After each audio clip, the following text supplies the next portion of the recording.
An artistic short film with a documentary basis describes the evolution of an artist within their own journey. So, the artist understands that in order to convey their message clearly and universally, they must do so without losing their imagination, specifically the imagination they had as a child.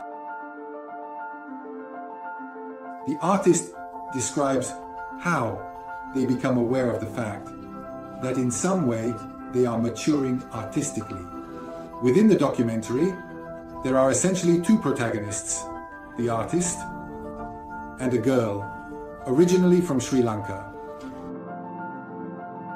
The two figures are essentially the same person, so the artist identifies with the girl, and the girl identifies with the artist. It is a series, if we can say, infinite of artistic frames. So, each piece of the film, each segment, if we pause it in a still image, is in some way a photograph. The work was conceived simultaneously with the installation of my artwork at the Venice Biennale. It was conceived immediately after drafting the Manifesto of Democratic Art. So we can say that in some way it is the continuation of this logical thread. There is no medium that in some way transmits sensations and emotions better than another. It simply depends on how the artist thinks to express themselves at that moment, how they think to convey their will and especially their self to the rest of the world. That form of art which brings true reality closer to a complete artistic expression. The Embrace project is now well known and widespread.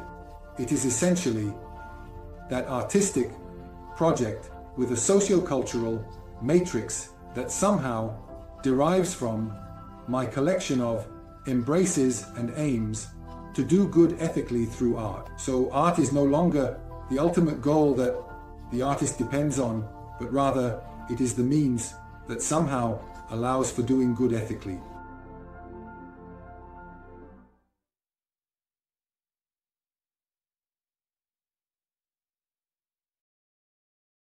Why is the sculpture of the Embrace important? It is a phygital sculpture. It is a democratic sculpture, and in some way connects to a series of other works I have created that belong to the collection of embraces that then gave rise to a movement, to a project, the project known as the Embrace Project. What is the Embrace Project? It is an artistic project with a socio-cultural matrix that aims to do good in an ethical way through art. So art is no longer the ultimate goal that the artist strives for, but rather it is the means through which the artist does good in an ethical way. And how does this connect to the rest of the works created in the recent period?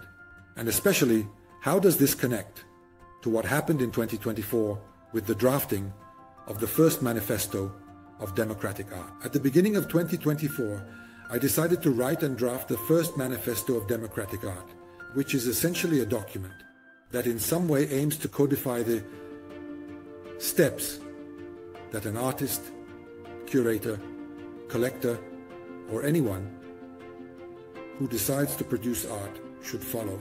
So what are the steps that a person should follow when they decide to create a democratic artwork? The sculpture of the Embrace fits exactly before the drafting of this document.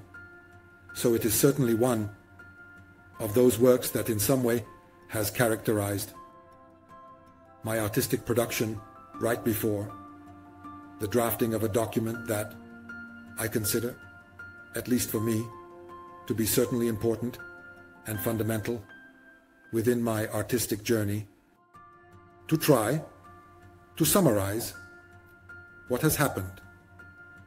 In recent years, I first created a work in 2015 called The Embrace. From this, a collection was born, namely the collection of embraces, in the following years. From the collection, a project was born first, called the Embrace Project, which then somehow transformed into an art manifesto, namely the Manifesto of Democratic Art, and then what happened. In the end, just recently, in mid-2024, I decided to shift my focus towards cinema as well, thus creating a film, an artistic short film, with a documentary background, named A Child's Imagination. What does a child's imagination mean? The title in some way already hints at it. It is essentially a short film where the protagonist, who is an artist, understands that to truly mature artistically, he must not only approach art through his technique, but must somehow open his mind and free his imagination, thus having what I define as a child's imagination. And what are the meanings that this documentary wants to convey in some way?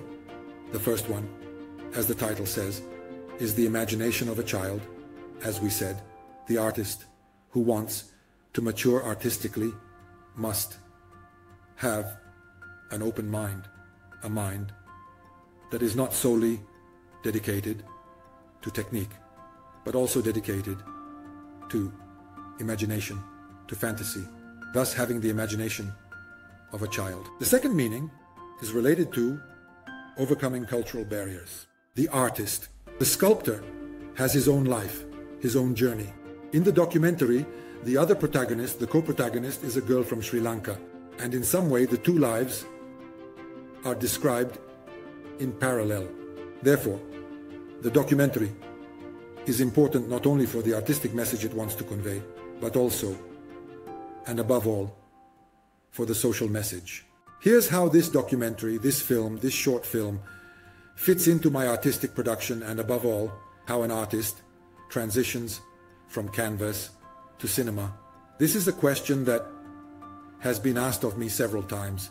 So, let's say that the true artist, the one who somehow wants to express their feelings and emotions, does not limit themselves to the expressive medium.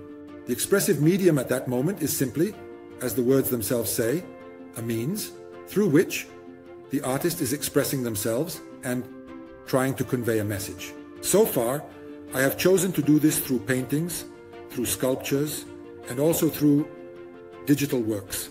Now I have decided to do it perhaps through a cinematic work, which for me, in this case, is understood as an infinite sequence of frames that are somehow a kind of author photography. So, I conceived with the film precisely in this way. It was deliberately conceived in this way, so even when it is viewed, it will be understood that it is a film, it is a docu that has its own plot, its own story, its own logic, but it is not the classic narrative docu. And how can a cinematic work of art be considered a democratic work of art? Well then, I have had various experiences in the field of digital art, kinetic art, and NFTs. I must say that the cinematic work of art is probably the one that somehow gets closest to people's hearts and also to their minds. A cinematic work of art is capable of evoking emotions, perhaps, in a way that another work cannot. That's why I definitely enjoyed working with a material that was different from the usual one, which, however, allowed a work to become a widely consumed work. Cinema certainly has the ability to communicate with people, perhaps, sometimes even better than a traditional work of art, often considered cryptic and not easily accessible. Cinema, on the other hand, has this undisputed advantage that when it is broadcast, it does so in an almost universal way.